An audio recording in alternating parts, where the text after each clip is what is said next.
साथियों नमस्कार। साथियों, दिल्ली में आम आदमी पार्टी की सरकार जब आई तो उन्होंने कहा था कि हम बिजली और पानी फ्री देंगे।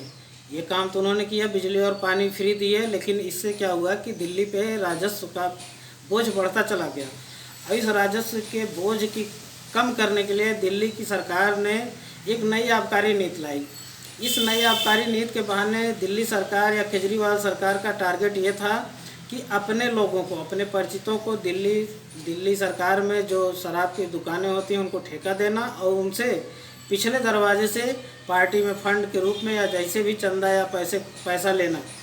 साथियों, और जब इसकी जांच की गई तो जांच में जो है कई अधिकारी दोषी पाए गए। और सबसे बड़ी बात यह है कि आबकारी और वित्त मंत्री ये जो कार्यभार है ये देख रहे हैं वहाँ के डिप्टी सीएम मनीष सिसोदिया जी, और इन्हीं की निगरानी में पूरा जो है नई आबकारी नीति बनी थी। इसके तहत जो है ठेकों को लाइसेंस दिया गया और ठेकों को बांटा गया। इसमें अनियमितता क्या क्या आई कि ज़्यादा से ज़्यादा ठेकों को इन्होंने अपने परिचितों को दिया और फुटकर शराब की बिक्री बढ़ाने के लिए इन्होंने सारे नियम कानून को एकदम दरकिनार कर दिया। यहाँ तक कि उस समय एक पॉलिसी आई थी कि अब दिल्ली के सुपरमार्केट या शॉपिंग मॉल, यहाँ तक कि जनरल स्टोर की दुकान में शराब मिलेगा। यद्यपि कि वहाँ की स्वराज इंडिया पार्टी के जो दिल्ली प्रदेश अध्यक्ष हैं नवनीत तिवारी जी ने बाकायदे इस पर खूब विरोध जताया। उसके बाद राजघाट पर प्रदर्शन किया, तो जाके थोड़ा सा दिल्ली सरकार पे दबाव बना कि नहीं, हम जो भी कर रहे हैं गलत कर रहे हैं। तो लेकिन जो है फुटकर बिक्री में इन्होंने जो हमने कहा जनरल स्टोर और सुपरमार्केट में बेचने का प्लान था, ये तो इन्होंने उस समय रोक लिया था। लेकिन शराब की बिक्री को बढ़ाने के लिए इन्होंने तमाम स्कीम लगाई। ऐसे स्कीम जो कि साबुन और तेल पे मिलता है या शैम्पू पे मिलता है कि एक बोतल शराब खरीदिए, एक बोतल शराब फ्री हो।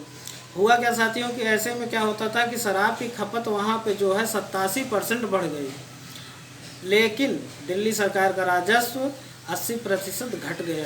अब साथियों, अब स्वाभाविक सी बात है, आप ये बताओ कि हम अगर किसी चीज़ को बेच रहे हैं, हमारी बिक्री बढ़ जाएगी तो लाभ बढ़ना चाहिए, लेकिन वहाँ उल्टा हुआ। शराब की बिक्री तो बढ़ गई, लेकिन जो है उससे जो दिल्ली सरकार को राजस्व मिलता था वो घाटे में चला गया, क्योंकि यहीं पे खेला किया गया था। खेला यह किया गया था कि पहले लाइसेंस देने के लिए जहाँ पे 250 करोड़ के टर्नओवर देखा जाता था, उसको मनमानी तरीके से 150 करोड़ किया गया ताकि कम टर्नओवर वालों को भी लाभ पहुंचाया जा सके। इससे क्या है कि दिल्ली सरकार का राजस्व का तो नुकसान हुआ, लेकिन केजरीवाल की पार्टी आम आदमी पार्टी को इससे बैकडोर से फ़ायदा पहुंचाया गया। इसकी चपेटे में अब वित्त मंत्री मनीष सिसोदिया जी आ गए हैं। अभी और कई अधिकारियों को नपना बाकी है, 11 अधिकारियों को निलंबन किया जा चुका है।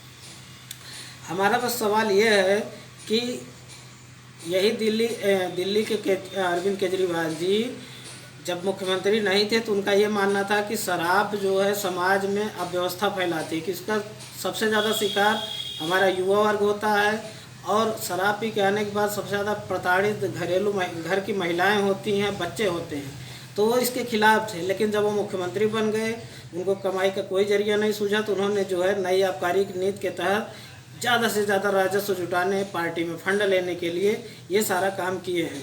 तो बस अब ये हम जानना चाहते हैं कि कब इसमें जो है कब बड़ी मछलियाँ आएंगी। सत्येंद्र जैन तो गए हैं, अब मनीष सिसोदिया, अरविंद केजरीवाल पे कब कार्रवाई होगी ये देखना भी